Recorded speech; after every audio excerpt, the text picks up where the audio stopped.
Hello. Sorry I'm late. Welcome to Living in the Light with me, Reverend Alicia Leslie, and Tish, my faithful companion. I'm so glad you joined me today. I do apologize for being late, and I may wind up getting a call or needing to end this video early. What's happened is my daughter is on her way for a second COVID test. She had one several days ago and she came back negative.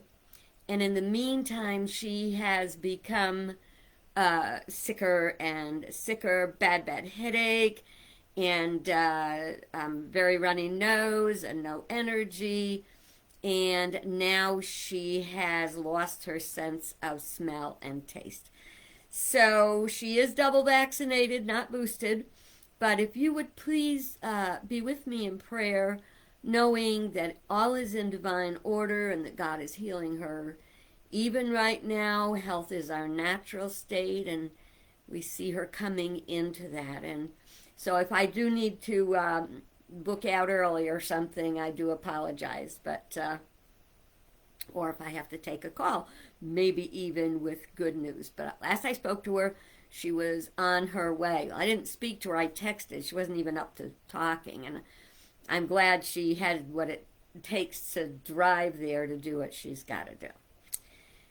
So, you know what? Everyone thinks that at some point everything's going to be straightened out, whenever. Remember we talked about that yesterday? I'll be happy when. Well, we have to be happy now and every day with what we have. We're going to be talking about that more in a couple of minutes when we talk about Delectable Crumbs. Just a little bit of housekeeping. If you haven't watched my videos before, I am Reverend Alicia Leslie. You can find me on YouTube under Mundane Mystic, Alicia Leslie, Spirit of Unity. And this is my online ministry, but these videos are kind of like making it through our days with metaphysics. And I hope you're enjoying it. I must say I cannot see comments if you make them while I am speaking. I would have to read them afterwards, so it is what it is. And we're going to begin today, as we always do, with our National Day calendar. Now, there's a reason why I do this every day. It's very important to me because it helps me stay engaged and aware of the world around me, right? You like to do that too, right? Like to be engaged. Yeah, because she's the kitty cat. She's the best kitty cat in the whole world. Sorry, folks. She's the best. Okay, so on the National Day calendar today, it is National Special Education Day. That is very, very meaningful to me because many years ago, when my kids were little, there were no special programs for children that had any kind of special needs, whether it was, the ability to focus, ADHD, and there was also a stigma if your child stayed back. And if you were a child, it was like the most horrible thing, and everyone made fun of you if you had to stay back. So over the years, and like I said, it started in 1971 when children could not be denied educational resources and education for any type of physical, mental, emotional, psychological challenge they had. So I thank everyone that makes that possible. In 1975, there was a special act for education for handicapped children, and all the way till 1990, which is just 21 years ago, a program called IDEA, or an act IDEA, Individuals with Disabilities Educational Act. so that everyone gets a fair shake at an education. And I think I did just thank her a few months ago when they had the special education teachers, and my daughter-in-law April is one of those. And I'm so proud of her, and she does such a great job, and serves people with special needs. It is also National Mutt Day. Oh, okay, I won't tell. She doesn't have to hear I'm talking about dogs. No dog could win my heart over her. Although I do like dogs. But anyway, I always had this question in my mind about mutts. So you get these designer dogs they have now. Oh, it's a cockapoo, it's a poutini, it's a whatever. They take dogs and they mix them up and they give them a fancy schmancy name, and then you got to pay more to get one. They have found that mutts are some of the most agreeable dogs.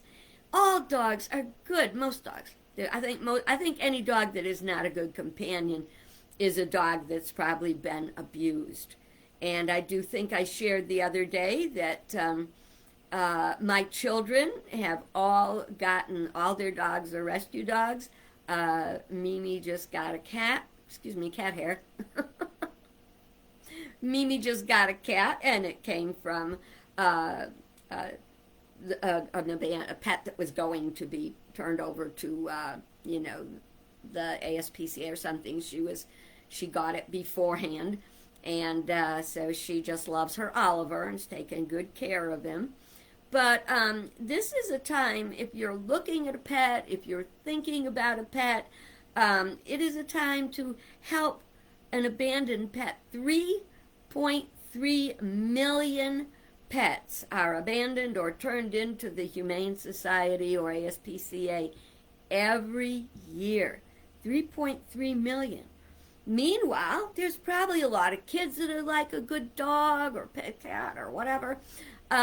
So please think about, if you have any thoughts of getting a pet, think about a rescue. A mutt is wonderful and teachable and terrific. So, National Mutt Day. You don't need a designer dog.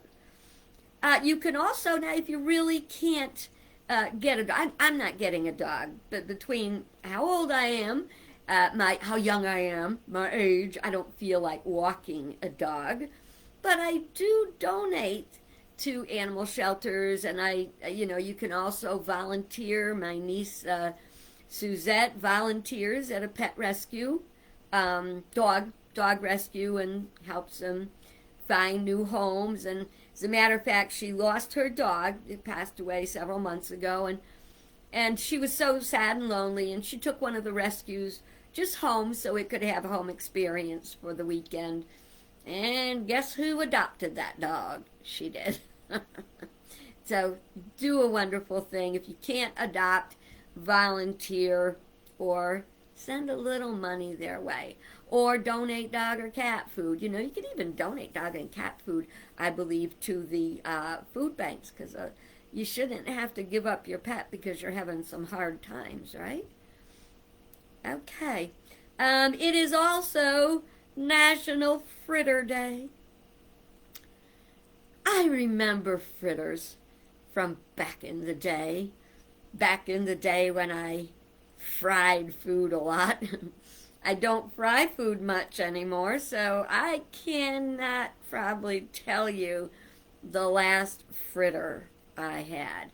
Not that I would, say I'm never having another fritter. It might happen. I'd like to find a place I can go and buy them instead of making them. That's what I eat when I go out to dinner. I eat things that are too messy or whatever to buy, to make myself at home. I buy them so I don't have to make them myself. I was distracted for a minute because I noticed I've got my cruddy little sweatshirt on. I'm not looking my more together self, but it's a little chilly and I need my little sweatshirt. It's getting to be that time of year that I don't like. So fritters can be savory, they can be sweet. It's basically a dough that you drop into oil, you deep fry and take them out, and they're crispy and tasty and wonderful.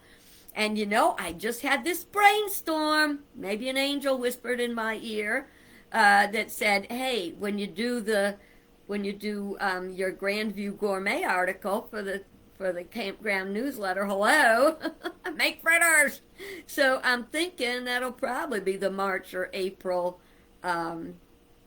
newsletter. I'm going to do fritters because that way you cook them outside so they're not making such a big mess. That's a point in the right direction. So we'll think about that more later. But right now I want to talk about delectable crumbs. Some of us at the end of the holiday, maybe we were disappointed. We didn't get the gift we wanted. We got the wrong size, wrong color, wrong whatever. And in our disappointment, we missed the joy of the holiday, and that someone even took the time to think about you and buy you a present and give it to you. So to not be happy and to complain is not going to open the door to any good energy to draw more to you. And I'd like to tell you a Bible story from the 14th chapter of Matthew. And it's about when Jesus is really tired and he'd kind of been wearied by the crowds, and he said, let's go elsewhere. And they kind of went into a less populated area, kind of a wilderness area. Well, wouldn't you know, the people followed him. But he stayed there, and he was teaching, and his disciples came to him and they said, "People are getting hungry. It's getting late." And so they probably said, "Does anybody have any food here? It's time to eat. I don't have anything to give you." Well, a little boy came up with 5 loaves and 2 fish. We're talking 5,000 people. 5 loaves and 2 fish. And the parable goes on to say that that Jesus blessed the food, and he gave thanks for it, and he distributed it. He had the disciples all hand it out to people who distributed it to their group and everything. And after they were done, they took baskets to collect the crumbs, the leftovers, and collected 12 baskets. Now that's a really wacky story. It's called, a miracle of multiplication. Now, I happen to be a minister, a spiritual minister, and I'm also very pragmatic. I look at the logical things and say, well, how could that happen? Well, first of all, if you say it couldn't happen, that is kind of saying God's not big enough or powerful enough to multiply the food like that.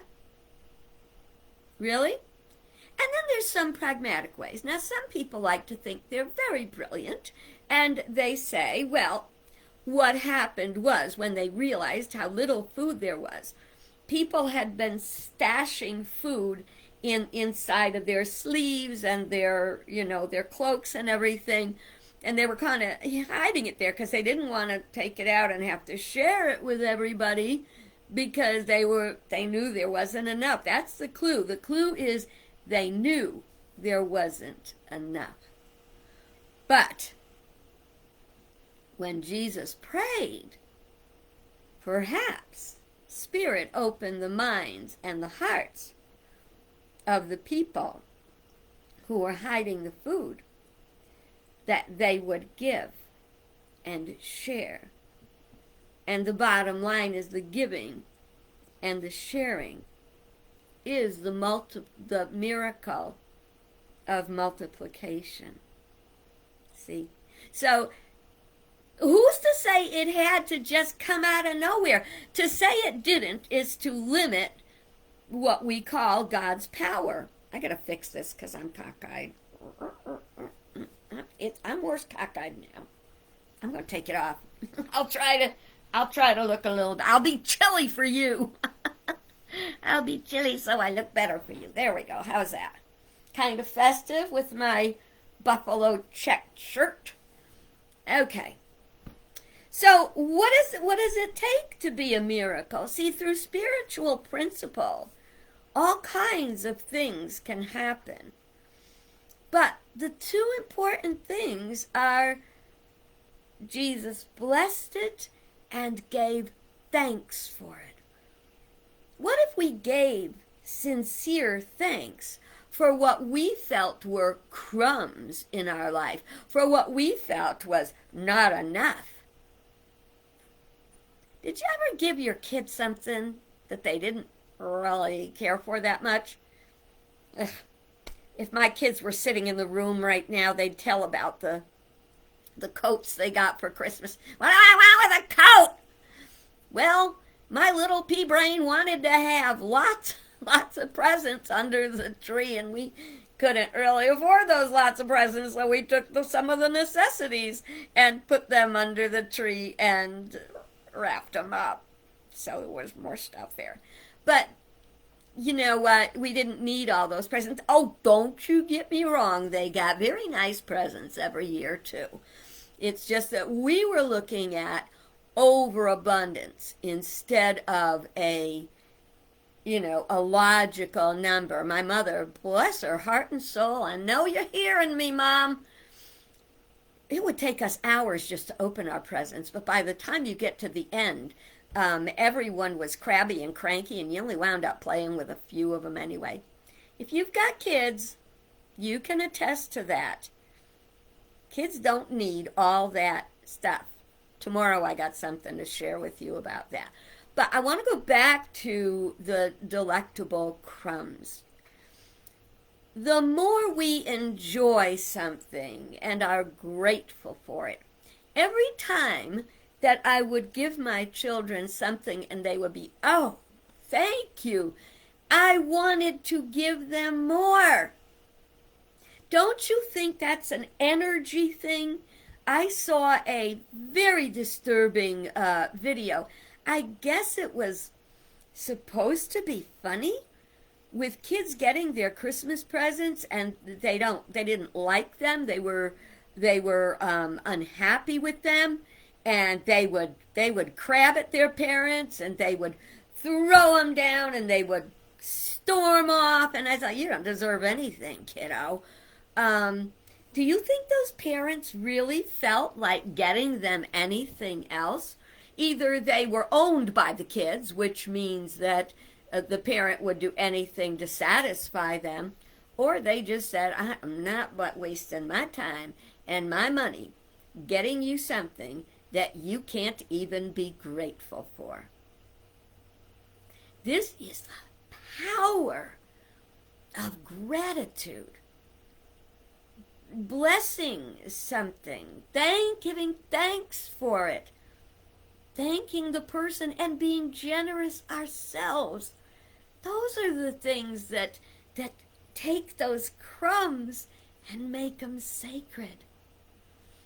And another little tidbit of wonder in that story is when they were done, they collected an abundance.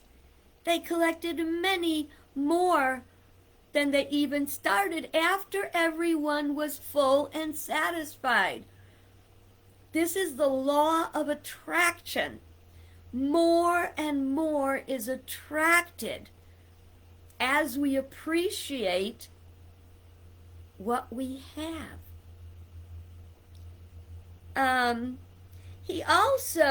Jesus called the people together, to pay attention here, and before he blessed the bread and the fish, and he told the people to sit down.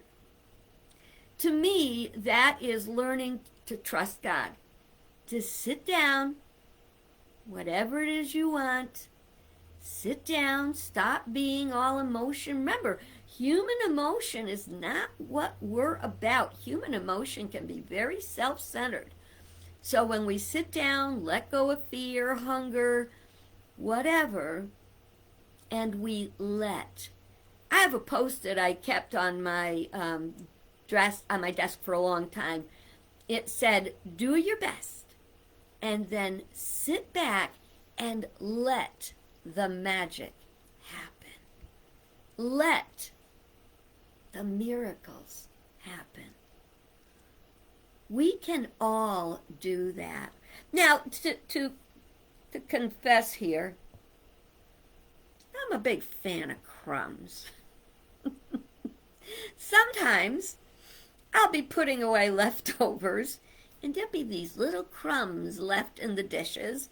And I'm like a little mouse. I go to before I put the dishes in the sink, and I go, tasty tidbit, tasty tidbit. Oh, thank you, God, for those crumbs. That's what I really like. Learn to see crumbs not as leftovers or less than, but something to appreciate and be grateful for. Our gratitude is almost magical. Let's see, I don't think that I had anything that I missed today, and it's early, so much for that. And I'm going to let you go on that, and I will see you tomorrow. And I'm going to share that special thing that I don't share today. Maybe we'll do more happiness questions. But for today, be gone. Have a pleasant evening, and God bless you good.